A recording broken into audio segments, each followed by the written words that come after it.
Good morning, everyone, and welcome to the fifth edition of Cengrs Geotechnica Private Limited series titled as Gold Level Geotechnics for High Rise Buildings. Our speaker, Mr. Ravi Sundaram, Director of CGPL, has over 44 years of experience in the geotechnical engineering industry. His expertise includes geotechnical investigation, geophysical surveys, ground improvement, and groundwater studies. He has published over 70 technical papers that reflect his experience in geotechnical engineering practices. He has received several awards for excellence in professional practice, and he has also delivered the prestigious 6th Madhav Lecture in honor of Professor Madhav, former Vice President of Asia in 2017. He is a member of several committees of the before we start, I encourage everyone to participate actively and drop your questions and comment in the chat box, and we'll address them live on our comment box and make this webinar truly enriching. So you don't have to hesitate to drop your comment. Over to you, sir.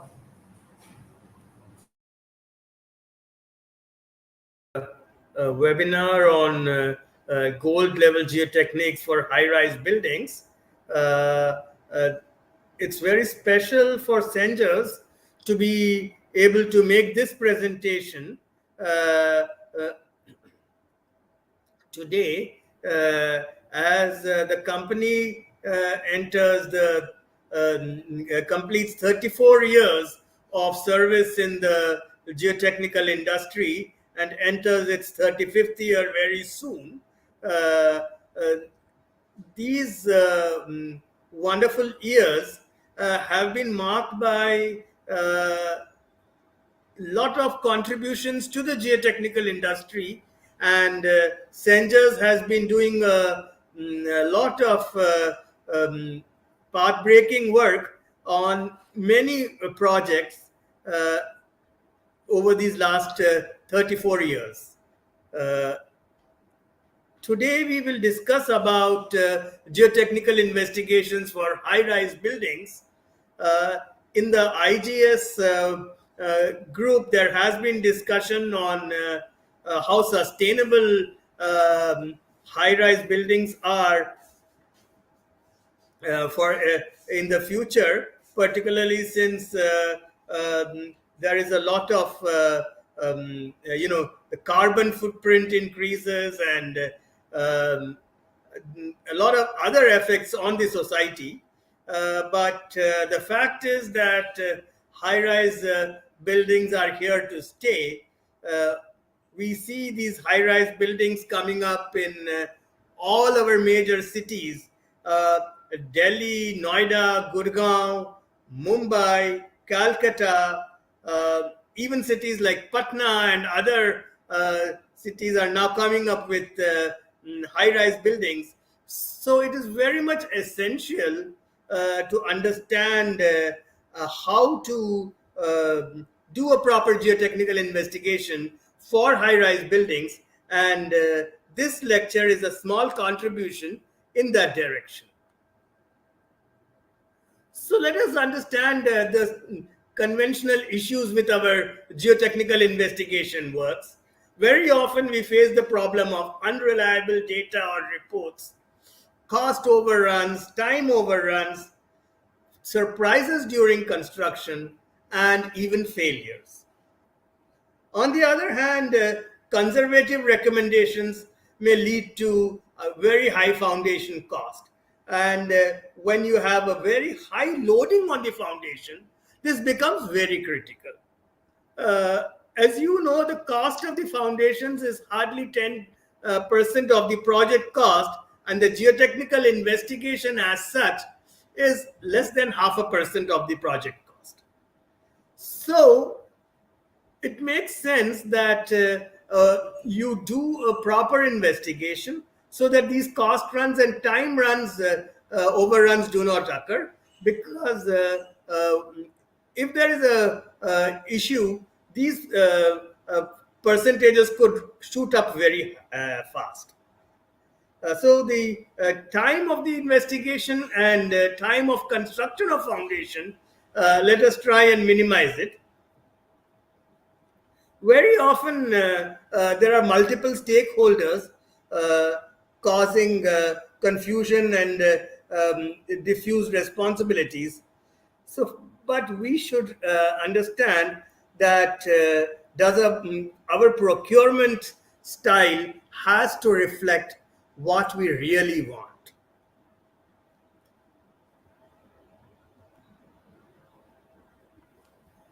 There are various levels of geotechnical input on on civil engineering projects. I call this the geotechnical input pyramid. It starts at the bottom from a bronze level, goes up to silver, gold, and platinum. The fact is that you get what you pay for. So if you will go for the gold or platinum level kind of investigation, the investigation cost may be high, but then your foundation cost, your reliability of the design, all this gets enhanced. So let us look at the levels of geotechnical investigation. So if I'm looking at a gold level investigation, the investigation would require several boreholes, in situ tests. Most commonly used in situ tests are cone penetration tests and pressure meter tests, detailed laboratory testing, and the geotechnical engineer on such a project should be an experienced expert. The design parameters should not be guessed or generic. They have to be site specific. The analysis has to have proper modeling, the theoretical basis, and the design has to be serviceability based. The foundation cost should be optimized, although the risk level is low, the cost could be higher, much higher than what a bronze level or a silver level investigation would be.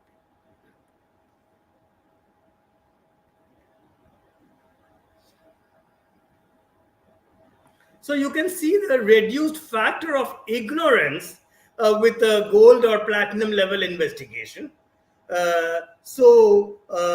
Your reduction in the strength factors, you rely more on that, and that improves. The foundation cost reduces, and construction time also increases in gold and platinum level. So financial benefits, obviously, you spend a little bit more, but then you end up saving a huge amount on the foundation cost. So the money saved could be very large. Now, this is one case study where we had, on the basis of the original conventional soil report, the safe pile design was 300 tons per pile, and 550 piles were required. On the basis of a detailed detailed investigation and a Plaxis study, the capacity was enhanced to 900 tons, and the number of piles reduced to 221 piles. Pile load tests, high strain pile integrity tests, and all these also could further increase the capacity to 1,000 tons, and the number of piles were reduced to 180. And overall, the cost saving was substantial, more than 29 lakhs, 29 crores. I'm sorry. So you can see that the additional small cost of around 52 lakhs, the saving could be more than 29 lakhs. So that's the kind of savings that we are talking about. So how do you do that? First, you should be able to understand the technical requirements. What are the codal requirements? The reliability of the data. Standardize your SPT values using a trip hammer. Measure the energy transfer to the piling. If rock drilling is required, go for triple tube core barrels. Uh, In situ testing using piezo cones, pressure meter, geophysical testing, and foundation testing for quality assurance. All these are very much important. And as far as codal requirements goes, tall buildings are governed by IS 16700 2023. This is applicable for buildings higher than 50 meter and up to 150 meters, approximately up to say 4850 floors. It specifies that testing has to be done within a 30-meter grid and 3 boreholes at least per tower, and a depth of investigation is also at least 1.5 times the estimated width of the foundation.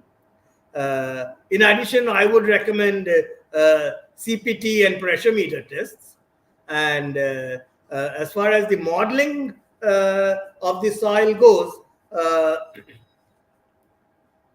soil structure interaction is very important, and you may do this for the pile raft or the raft itself, whether you provide a raft or a pile raft. The soil structure interaction could be done using softwares like Plaxis. And nowadays, there is also a thrust on settlement measurement and pressure measurement, actually. So instrumentation. So you have to instrument the raft, the piles, pressure pads below the raft, instrumented piles for stress monitoring. Also, the seismic zones has to be properly evaluated, and IS 1893 Part 1 currently being revised. It is under wide circulation. It requires the site classification based on VS 30, which is 30 meters average shear wave velocity below the foundation. Now let's look at standardizing SPT. Now, the various factors affecting SPT depends on the type of drilling technique you are having, the type of equipment for SPT, whether it is a manual lift and release or whether it is a controlled automatic trip. Cengrs has been using automatic trip hammer with the machine lift on all equipment now. And also there is the hydraulic lift and release. So the test procedure is very important because the number of blows per minute, that is also going to affect your SPT value. The standard is 30 to 40 blows per minute. The energy delivered actually could range from very large, 20 to 100%. Obviously, the overburden pressure also affects the penetration resistance. The ground conditions, the stress history, grain characteristics, aging, drainage, so many factors which influence the SPT. So SPT analyzer is being used. What you have is an instrumented rod which is inserted below the anvil, and using the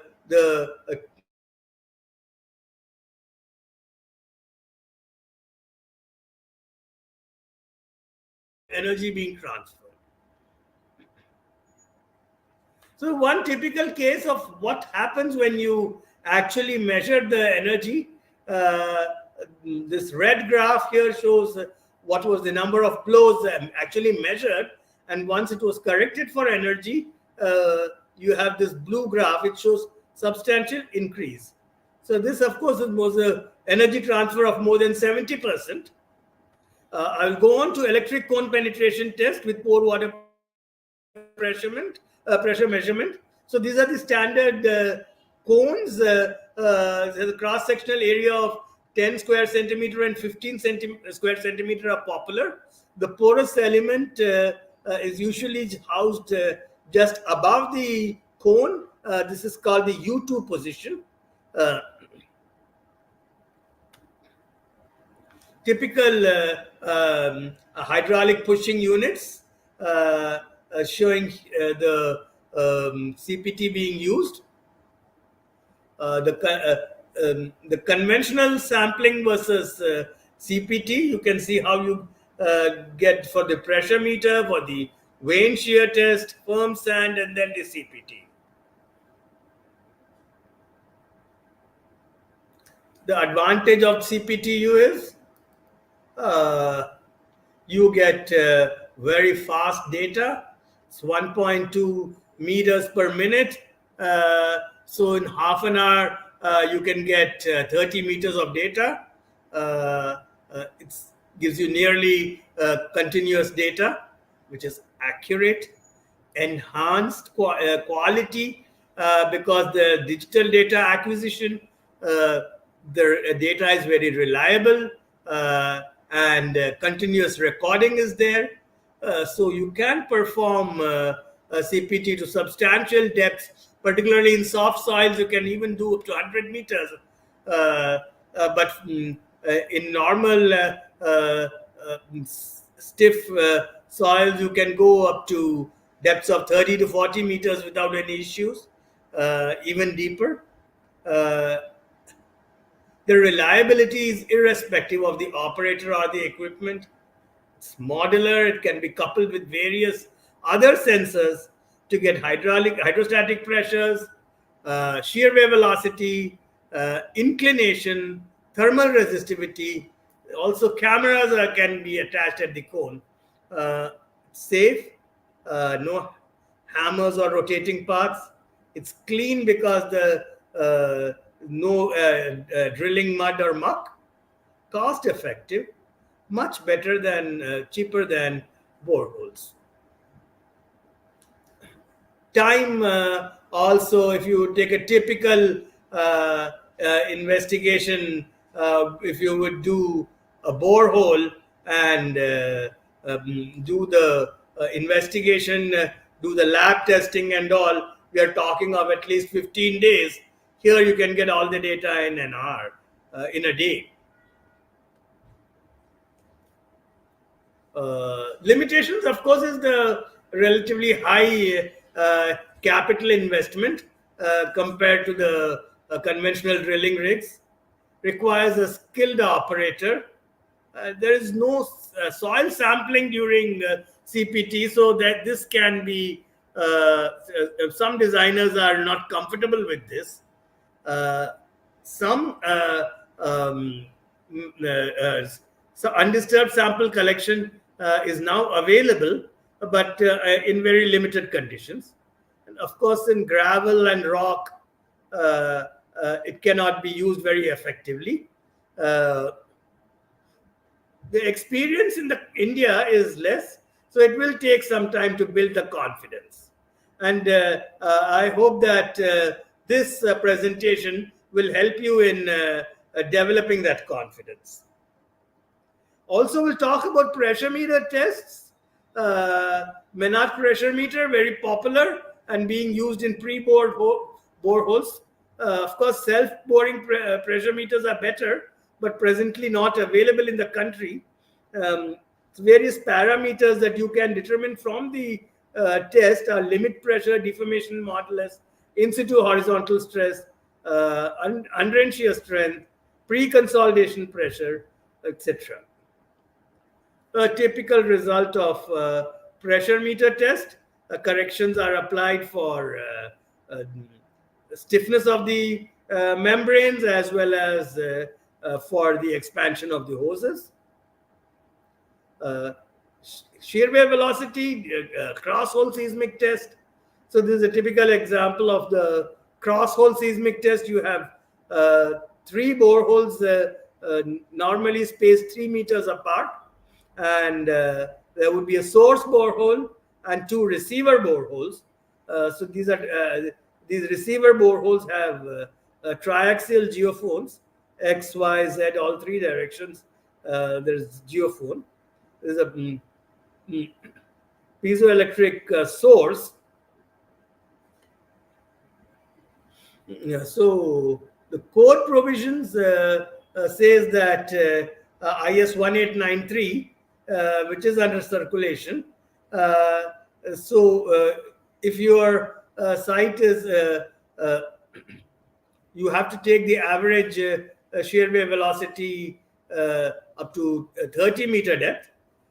So the weighted average value of shear wave velocity is considered. Also, the most important thing is a deviation survey. You have to, because boreholes are never vertical, so you must do a deviation survey. ASTM requirement, it is being incorporated in the IS code. So this is a cross-hole seismic test typical results. And this shows me the deviation survey results. You can see how actually the borehole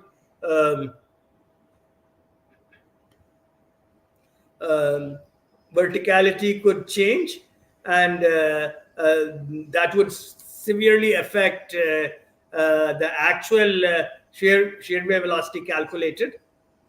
So with this background, I present here 2 case studies to demonstrate how these technologies were used to save on the foundation costs. The first case study is in, both of these case studies are in Gurgaon. In this, the plot area was about 8.9 acres, 5 high-end towers, 40 storied, plus 2 towers, 30 meter height, of 30 storied, and all 7 towers have 3 basements. Also includes a commercial building, EWS, sports facilities, clubs, etc. So the investigation, what it included, 35 boreholes, 5 boreholes to 60 meter depth, 3 boreholes to 30 meter depth, 4 SPT analyzer tests. The SPT analyzer is done once for each rig, which is mobilized to the site. 15 electric cone penetration tests were done, and pressure meter tests were done in 5 boreholes, and 2 cross-hole seismic tests were also done. So that's the layout of the towers and the investigation scheme. The boreholes, what were actually the SPT values here are corrected for energy, and these are the CPT values actually interpreted strata from these CPT. Also the equivalent N values are mentioned here. So the site is in the Indo-Gangetic alluvium. So primarily you have sandy silt of low plasticity with intermediate sand zones. Groundwater was shallow at about 3 to 5.9 meter depth. The SPT energy measurement, typically this is how it would look like. And you can see here the overall average value is around 73.5. So that is the, with a small standard deviation.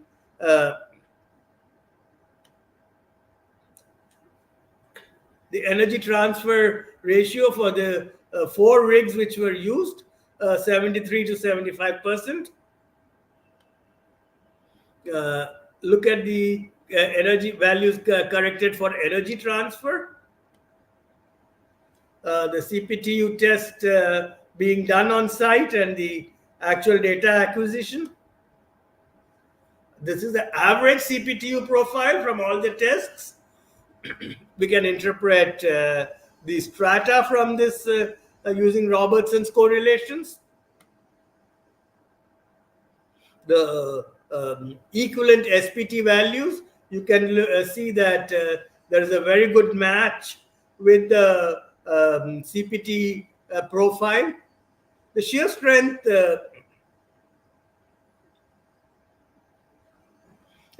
measured has a good match with the laboratory data. Also, the friction angle, the bulk unit weights. You can see the density is slightly lower, actually, physically measured from undisturbed samples. So these are more reliable density values.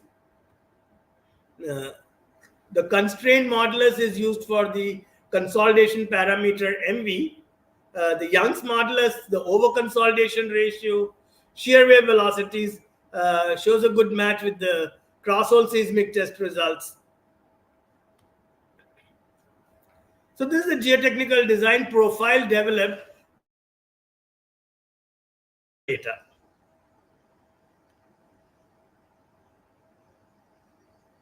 The pressure meter test being done at the site. Typical pressure meter results, and this is the profile of the pressure meter parameters, the limit pressure and the deformation modulus versus depth. So this is the design profile which was used to calculate the bearing capacity and settlement from pressure meter approach. The horizontal stresses can also be measured evaluated from the CPT. So you can see it's slightly higher horizontal stresses than what you would get if you assume a 0.55 K0 value of 0.55. So this is very important for the design of the retention systems, diaphragm wall, etc. The cross-hole seismic test being done at the site.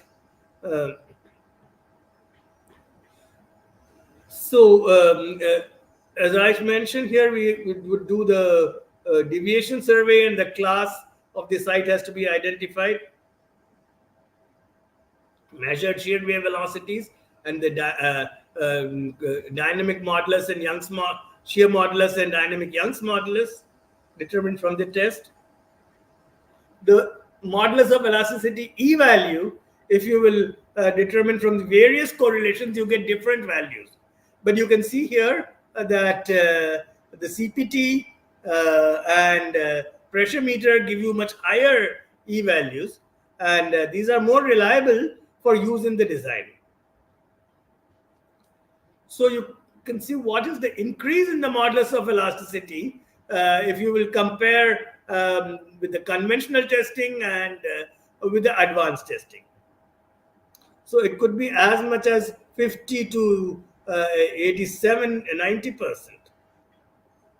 So let's look at the foundation analysis, the basic versus the advanced investigation, what you would end up with.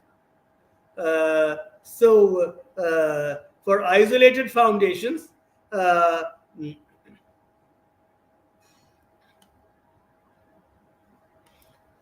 the shear criteria, you can see here the CPT profile pressure meter analysis gives you much higher values. Also for raft foundations, you could get up to more 60 to 90% increase in the shear criteria from the shear criteria. And from the settlement analysis, this settlement analysis has been done for 50 mm settlement.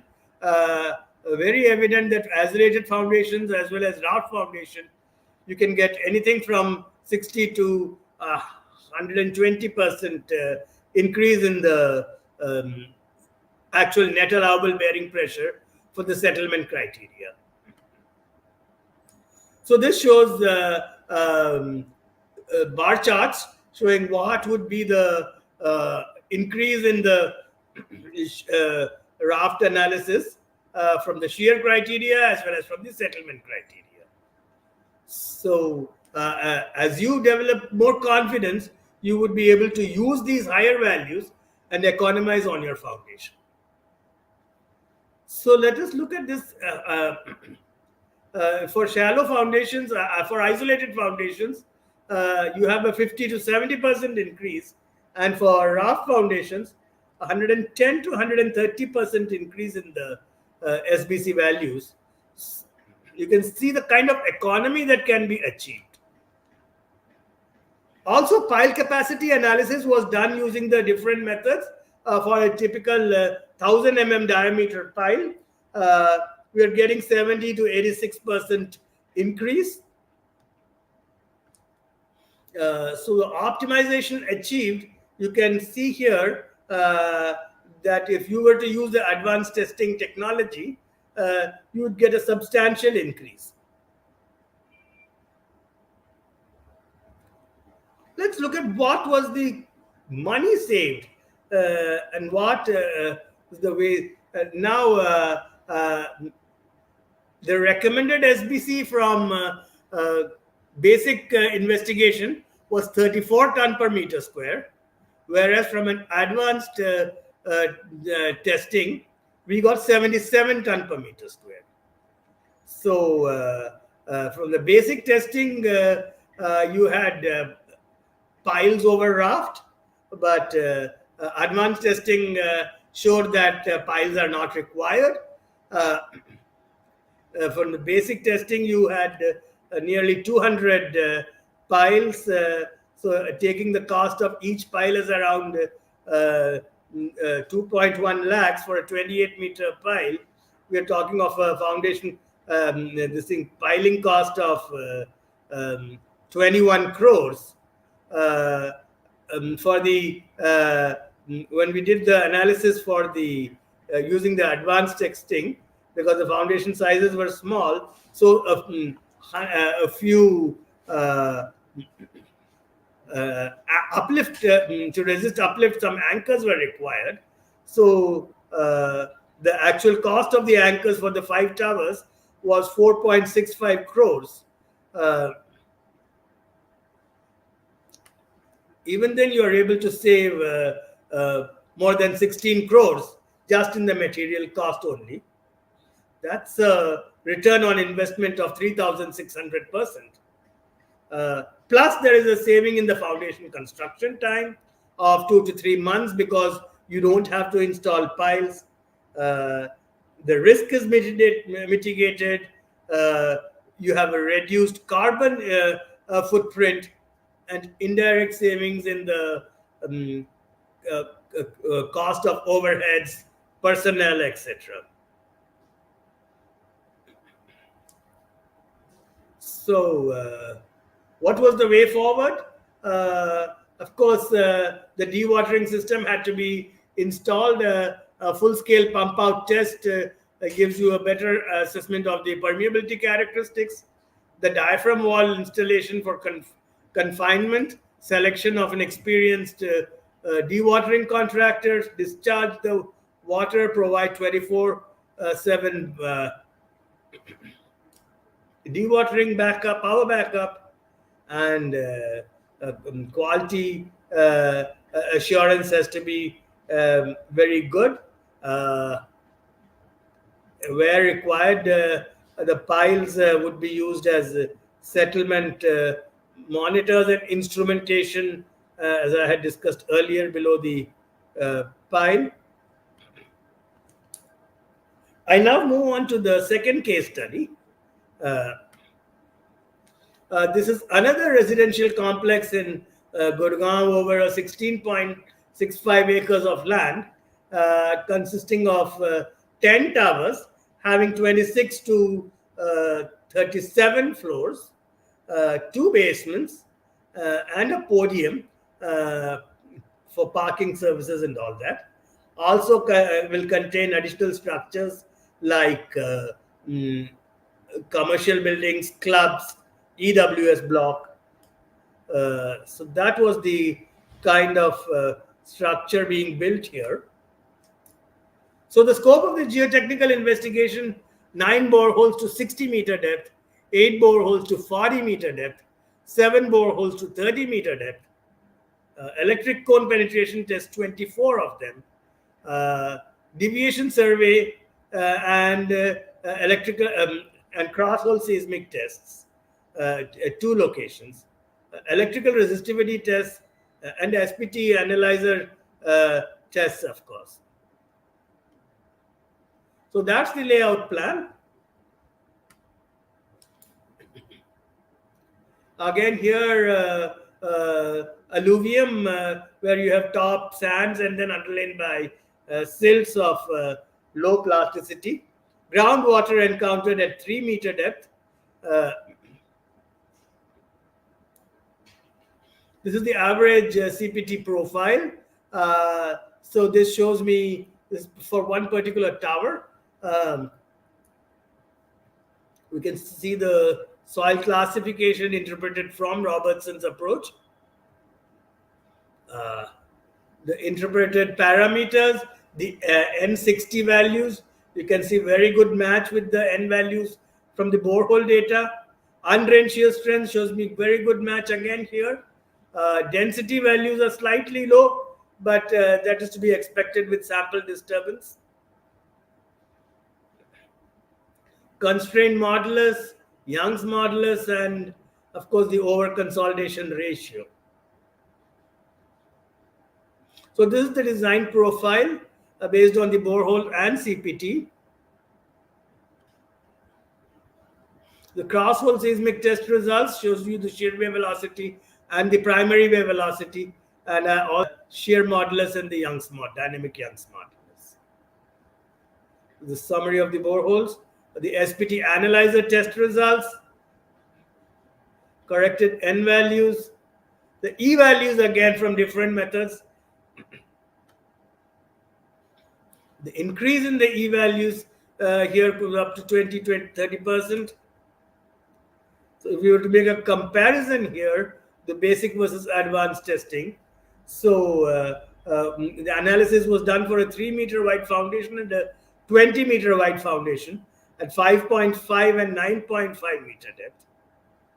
So you can see here, this is the net bearing pressure from the different methods, bearing capacity analysis, C5 as well as Robertson, and settlement analysis for 50 mm settlement. So you can the increase could be more than 100%. At shallower depth here, for raft it could be up to 50-60%. So let's compare the basic versus advanced testing. And versus depth. So this is the increase in the net bearing pressures. Again, pile capacities by using C5 analysis and CPT software, you get a substantial increase in the pile capacities. So with this, I'll come to the end of this presentation. What I would like to emphasize here is that use advanced testing technologies, economize on the foundation cost, reduce your carbon footprint, and economize the whole system, reduce your time of construction. So these will help you to get better site-specific, realistic site-specific results. Cone penetration testing with piezo cone is quite popular now and is being used on several important projects. And advanced data acquisition and sophisticated equipments are now the norm. We hope that CPTU testing will soon evolve in this country for routine investigation, for soil characterization, so as to assess reliable geotechnical parameters. With better understanding of the technology and increased use of geotechnical investigations, geotechnical engineers can ensure reliable and economic foundation design. BIS has recognized the importance of this test and is currently formulating a code for practice of this test. It is soon going to be under wide circulation. With this, I come to the end of this presentation. Thank you very much for your valuable time. Cengrs has always been involved. We are committed to technical dissemination of knowledge, and whatever work we have been doing, we would like to share with you, and make sure that the profession, the society gets benefit from the kind of investigations that we have been doing. Thank you very much. Now, if there are any questions, I'll be very happy to address them. So much, sir, for such an engaging webinar. Now we will be taking up a few questions.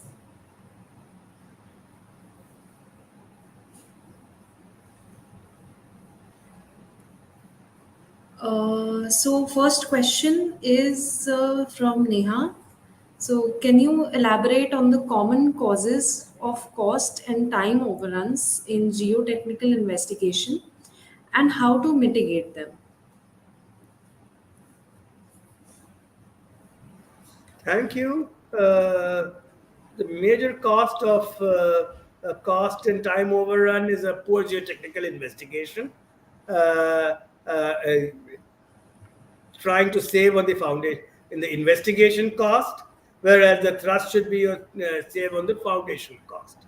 So, if a thorough investigation can be done, if required level of quality of investigation is maintained, then all that will stop, and you will get better quality data, and you will be able to get the investigation as a right approach for the foundation design. I have one question here. These tests were suggested by Cengrs or requirement from the client. I would like to say here that both are kind of approaches we have faced, and yes, many of them were many cases we had suggested and the client had accepted our approach, and they were very happy once they saw the amount of saving that could be ensured by performing this investigation. And once the builder was convinced that the advanced testing does help on future projects which we got from them, they had specified it.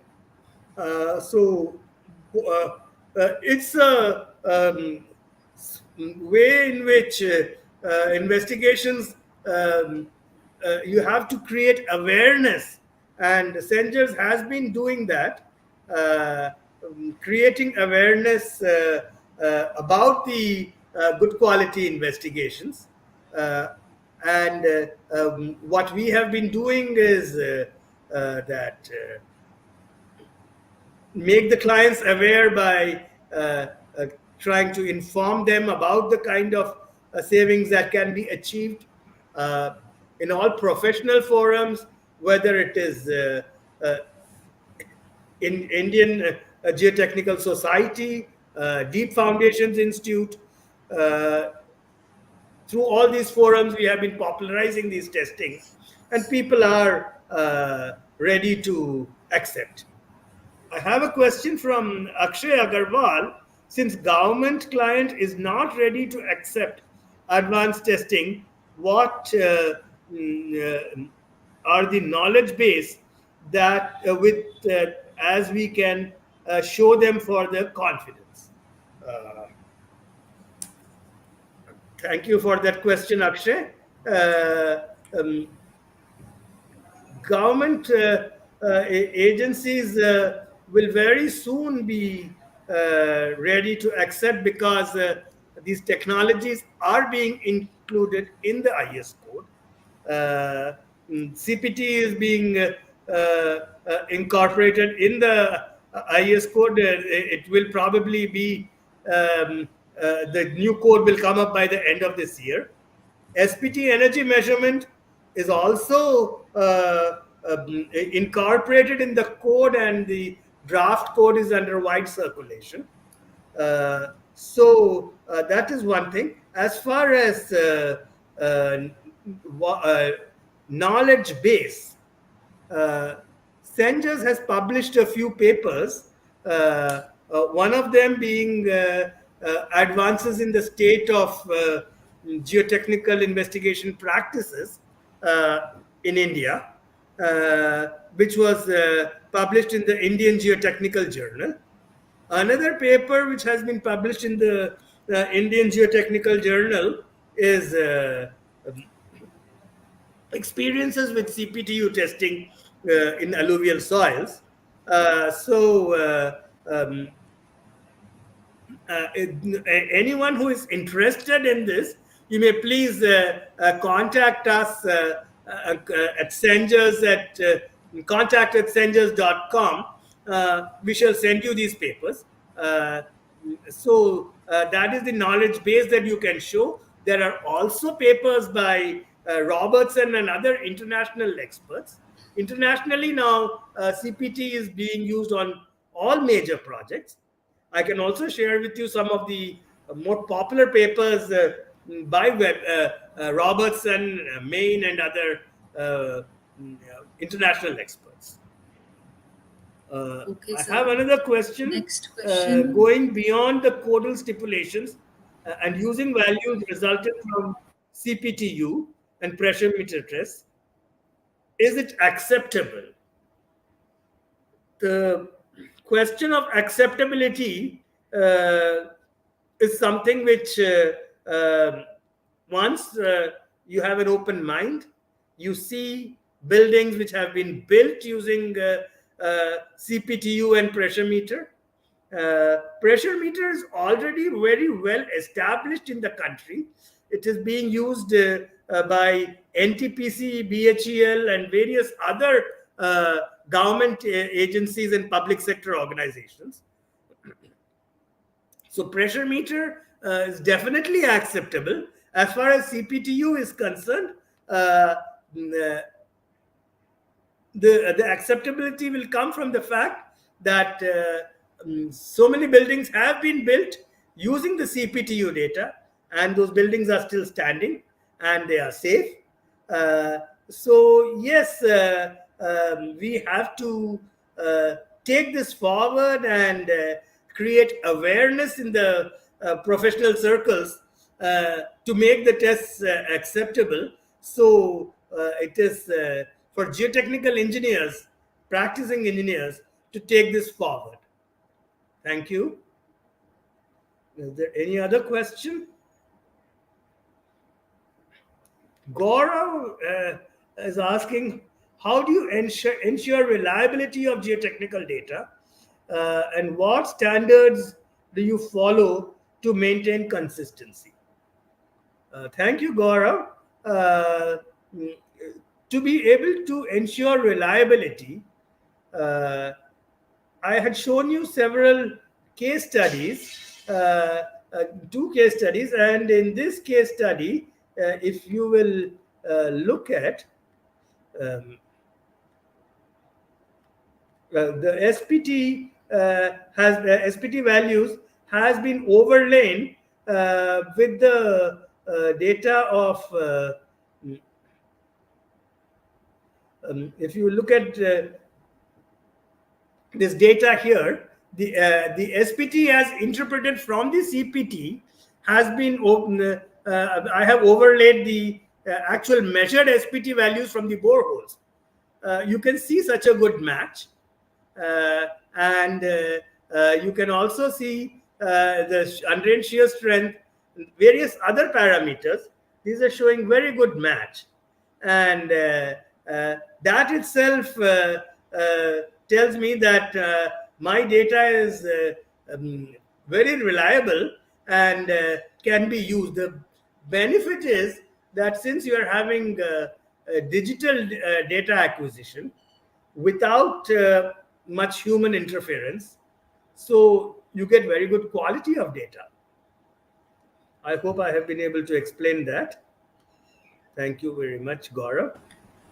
So next question is from Aniket, Aniket. What is the yeah, typical please cost tell me. of comprehensive geotechnical investigation for a high-rise building project, and how does this investment justify its benefits? Uh, Now, if you were to go with conventional boreholes, you would probably have a cost of about 8 to 10 lakhs for a high-rise building project. Whereas if you were to add on CPTs and pressure meters, the investigation cost could go up to 40 to 50 lakhs. Uh, how it justifies the benefit is that the foundation, the higher bearing capacities, which you can justify from the CPTU and the pressure meter, you could have savings of as much as 16 crores from the project. So spending another 30, 40 lakhs should not be a big issue if you can save more than 16 crores. So the investigation itself pays for itself. I hope I have been able This to will answer be that. our last question. Ankit, how do you assess and manage risk associated with geotechnical uncertainties in high-rise building projects? Now, risks in high-rise building projects, geotechnical parameters is uh, a reality, and to be able to manage this, each tower you have to have sufficient investigation points and boreholes, and sufficient CPT has to be done along with pressure meter and grass hole seismic tests. What is important is that you should make a proper correlation and try to match the data from the various investigations. So just as I showed you here, that this SPT values from the boreholes are showing good match with the values interpreted from the CPT. And similarly, all the parameters, you should develop realistic correlations. And once you are satisfied that your data is uniform and consistent, then you can eliminate the uncertainties. What you should be aware is that there could be variations in the ground, and soil properties vary over short distances. And in such cases, you should do sufficient investigation and cross check all the data before you come to a conclusion. Thank you, Ankit. Thank you so much, sir, for answering these questions with such clarity and expertise. And as we are coming to end of this seminar, I am very appreciative to all our attendees for joining us, and everyone has made this session truly valuable. And we hope you have found the information that you were seeking. And if you have any further inquiries or would like to continue the discussion, please feel free to reach out to us via email or our social media handles. Thank you so much, sir, and thank you so much to all our attendees, and we look forward to seeing you all in our future webinars as well. Thank you so much, sir. You can email us at contact@cengrs.com, or you can follow our LinkedIn page and raise your questions. We will reply to you whatever is there. And what I would strongly advise is that on all your projects, do consider using advanced testing technologies. It's not just high rise buildings, but industrial structures. We have been doing for a lot of grain silos, for thermal power plants, uh, even on metro projects now, this is being tried out. Uh, NTPC has been very consistently using pressure meter and CPT on their projects. So the background is there, and clients will accept. Thank you very much. Thank you so much, sir.